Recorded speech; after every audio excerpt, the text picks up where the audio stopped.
You're 25 years old, it's 60,000 years ago, and you've been in labor for 6 hours.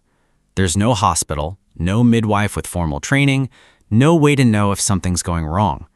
Your pelvis is narrow because you walk upright. Your baby's skull is large because of a brain that's still growing. Those two facts are about to collide, and how your group handles the next hour decides whether you live to raise this child at all. Here's the strange part. Every other mammal on the planet manages this alone. A gorilla gives birth by herself. She catches her own baby. She's walking again within the hour. No help, no attendant. Humans can't do that. Somewhere in our evolutionary past, birth stopped being something a woman could reliably survive by herself, and figuring out why takes you straight into one of the strangest trade-offs evolution ever made. It starts with two things happening to the human body at the same time, for completely opposite reasons. About 4 million years ago, our ancestors stood up. Walking upright meant the pelvis had to narrow. It had to reshape itself to hold the body's weight efficiently on 2 legs instead of 4. At almost the same time, on a much longer timeline, the human brain started getting dramatically bigger. Bigger brains need bigger skulls. Narrower hips need a smaller baby to fit through them. Those two trends should never have happened in the same species at once.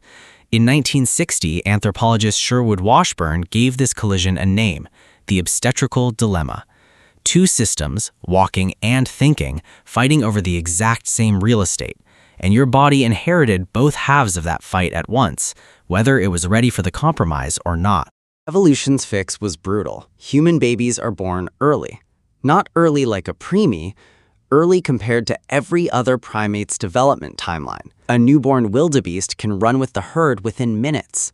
A newborn chimpanzee can grip its mother's fur and hang on. A newborn human can't lift its own head, can't regulate its own body temperature, can't do almost anything except cry and eat. Some researchers call the first 3 months after birth the 4th trimester. A human baby is essentially still finishing gestation outside the womb. It's the only way the math works. Stay inside any longer, and the skull gets too big to pass through at all. But a smaller baby only solves half the problem, because the human pelvis is a strange, twisted shape. Wide side to side at the top, wide front to back at the bottom.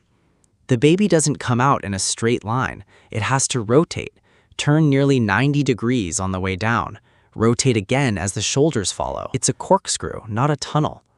Picture carrying that particular piece of engineering around in your own body for 9 months without knowing any of the science behind it.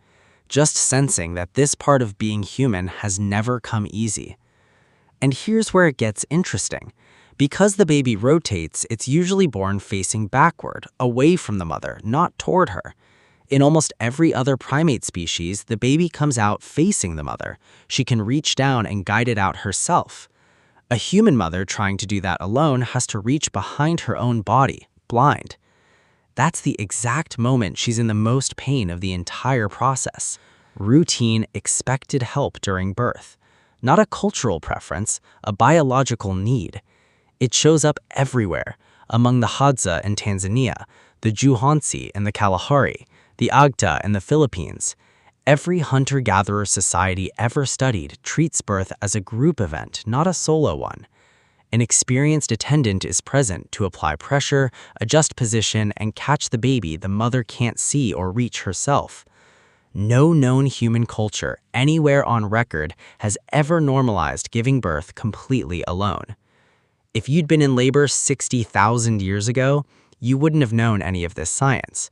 You'd have just known you needed another set of hands. And the risk was brutal. Estimates drawn from pre-industrial societies put a woman's lifetime risk of dying from pregnancy or childbirth as high as 1 in 8.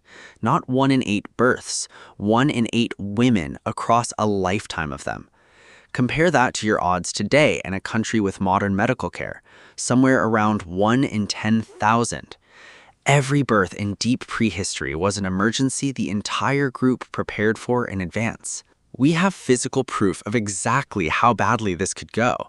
In 1991, near Ostuni in southern Italy, archaeologists found the remains of a young woman, roughly 20 years old, buried around 28,000 years ago. She was pregnant, and the fetal skeleton inside her had never fully descended. The bones tell a story with no happy ending, an obstructed birth that killed them both. But she wasn't buried alone or forgotten.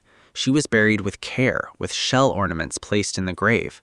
Whatever happened, her group didn't walk away from it.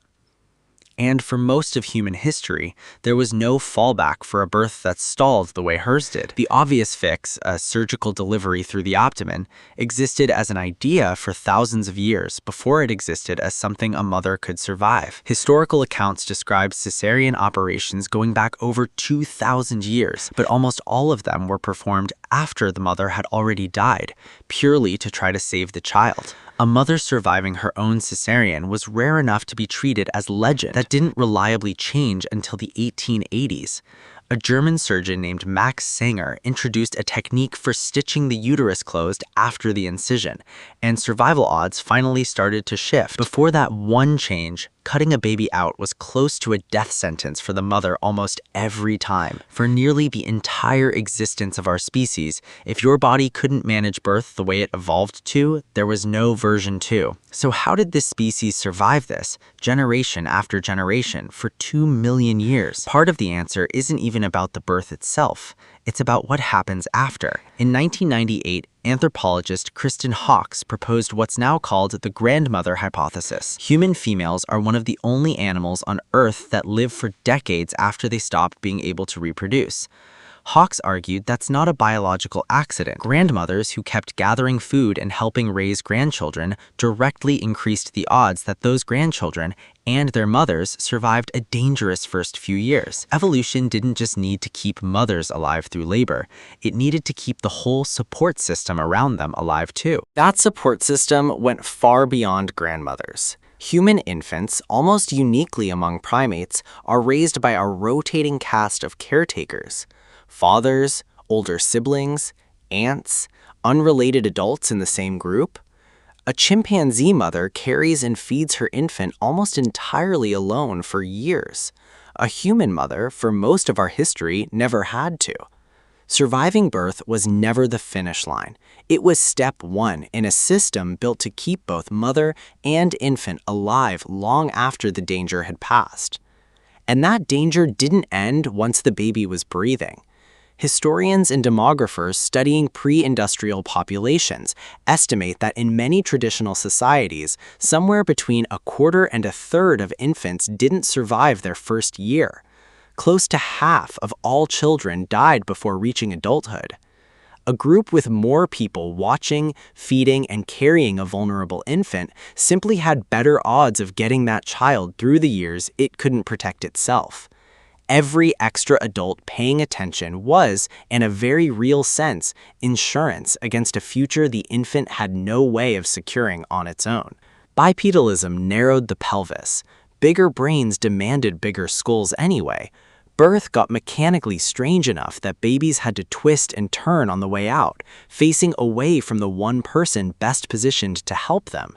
That single detail may have pushed humans toward routine birth assistance long before anyone called it medicine.